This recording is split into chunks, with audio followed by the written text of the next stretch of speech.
Mereka meludah ke atas nih ya, yang kena muka mereka sendiri. Dan teman-teman ya, dengan adanya kasus-kasus seperti itu, ya itu seharusnya menjadi pelajaran bagi para kita orang tua, ya, menjadi pelajaran untuk pandai-pandai lah ini ya. Kita memilih tempat untuk pendidikan putra dan putri kita, teman-teman. Jangan sampai pengennya anaknya ini dipondok pesantrenkan supaya paham ilmu agama, supaya menjadi anak yang soleh dan soleha. Ternyata malah dirusak sama pimpinan pondok pesantrennya. Nauzubillahi min dzalik. Atau mungkin dijadikan pemuas nafsu oleh pelaku sodomi, ya, seperti yang di Padang kemarin. Padahal dia sendiri yang mengaku orang tasawuf, yang selalu berusaha menjernihkan hati, selalu berzikir, bahkan sering menuduh-nuduh orang salafi, ya. Katanya orang-orang salafi ini hatinya kotor, hatinya penuh. Assalamualaikum warahmatullahi wabarakatuh. Alhamdulillah wassalatu wassalamu ala rasulillah wa ala alihi wa sahbihi wa man wala amma ba'du. Pada kesempatan kali ini saya akan memberikan tanggapan atas beberapa hal yang disampaikan oleh orang-orang yang menjunjung tinggi nilai-nilai kajian salafi, atau yang dikenal dengan seseorang yang seringkali mengutarakan atau berstatement qala Allah, qala Rasulullah sallallahu alaihi wasallam. Tapi pada dasarnya perlu kita ketahui, di saat mereka-mereka ini memberikan statement atau memberikan pendapat bahwa apa yang telah dikerjakan oleh kalangan ulama atau para kiai yang notabene-nya pengasuh pondok pesantren yang bermanhaj atau yang mempunyai pola pikir ahlus sunnah wal jamaah, mereka sangat tidak sepakat sekali. Ketika mereka tidak sepakat, tentunya tidak lepas dari beberapa kajian teks daripada Al-Quran dan hadis yang mereka pahami secara lahiriah atau secara letterlek.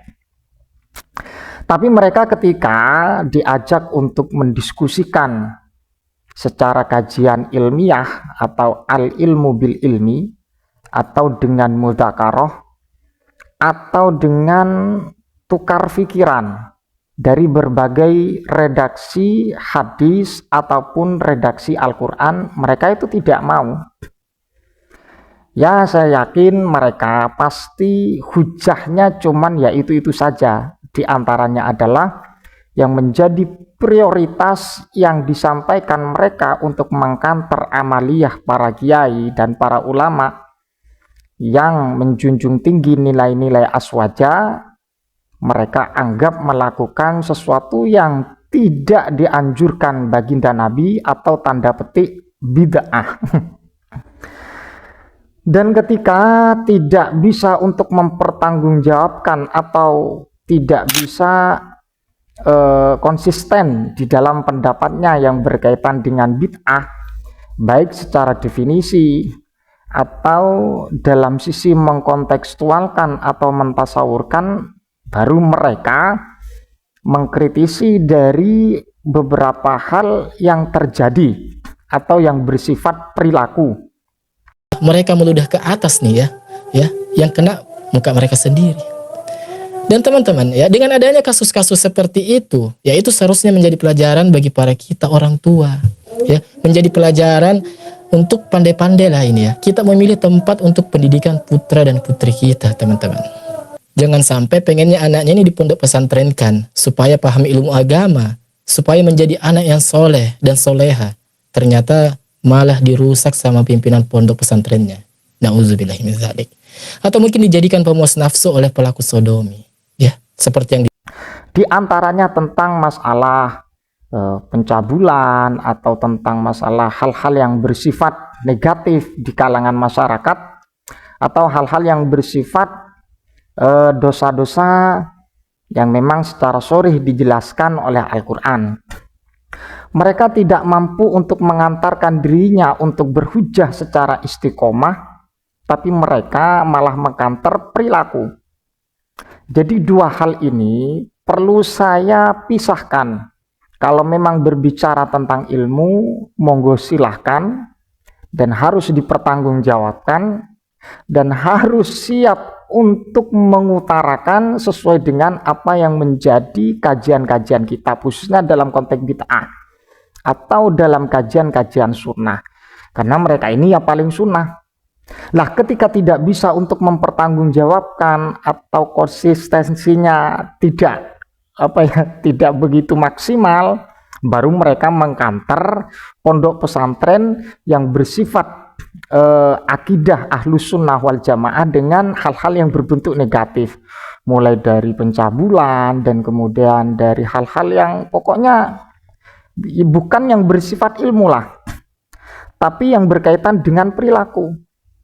Kita harus tahu, kalau kita mau membahas perilaku, ya membahas perilaku.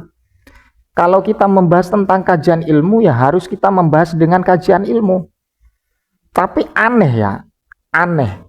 Mereka itu satu hal yang perlu saya sampaikan dan perlu diperhatikan, mereka itu minim dalil. Dalilnya memang sangat begitu minim, sangat kecil sekali. Dan menjadi jurus utama adalah bid'ah. Mulai dari tahlilan dan mulai dari maulid, mulai dari tawasul dan seterusnya.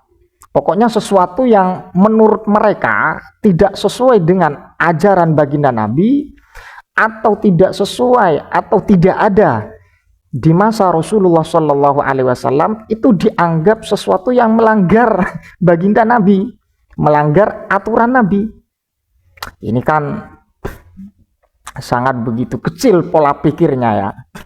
Jadi saya membuat konten ini sebagai bentuk pencerahan kalau memang berbicara tentang ilmu, monggo silahkan tanggapi dengan ilmu apa yang diutarakan oleh kalangan ahlus sunnah wal jamaah ketika mengkanter dengan tentang masalah konteks bid'ah, maulidan. Ya kita harus sesuai dengan perspektif hadis Al-Quran. Karena mereka ya tidak mau makolatul ulama itu, pendapat para ulama tidak mau. Karena yang menjadi jurus andalan dari kalangan-kalangan salafi wahabi ini ada qala Allah, qala Rasulullah Shallallahu Alaihi Wasallam. Ketika tidak mampu untuk berhujah atau tidak mampu untuk mempertanggungjawabkan apa yang sering disampaikan, baru mereka mengkanter amal perilaku. Nah, ini kan tidak ilmiah sama sekali. Jadi kalau memang bersifat al ilmu, maka harus al jawab bil ilmi. Ketika membahas tentang masalah hadis, ya maka al jawab bil hadis. Ketika menjawab maqalatul ulama, ya tentunya harus berdasarkan para ulama, tapi bukan dari kalangan ulama-ulama yang sangat ekstrim yang dikenal di pesantren atau yang dikenal di para ulama. Jadi seperti itu. Kalau kita ingin membahas secara bijak, secara disiplin dalam keilmuan, jadi seperti itu. Kok yang dibahas itu Pak ya. Jadi seperti itu. Sekilas saya ingin menjelaskan. Ketika ingin membicarakan tentang keilmuan, silakan. Dan ketika membicarakan perilaku, ya mohon maaf lah. Namanya manusia itu ya tidak lepas dari dosa. Karena baginda Nabi yang maksum, yang dibebaskan atau diselamatkan dari dosa, itu baginda Nabi. Kalau berbicara tentang para ulama itu hal yang wajar, manusia. Dan tidak menutup kemungkinan dari kalangan-kalangan mereka juga melakukan perilaku-perilaku yang bertentangan dengan ajaran agama. Ya, namanya manusia kok. Tidak lepas dari hal itu. Jadi perlu kita pisahkanlah. Kita bahas perilaku, kita bahas ilmu, ya kita harus tahu ada garis besarnya yang perlu kita dipertimbangkan. Wallahu a'lam bishawab, mudah-mudahan bermanfaat. Ihdinas shiratal mustaqim. Assalamualaikum warahmatullahi wabarakatuh.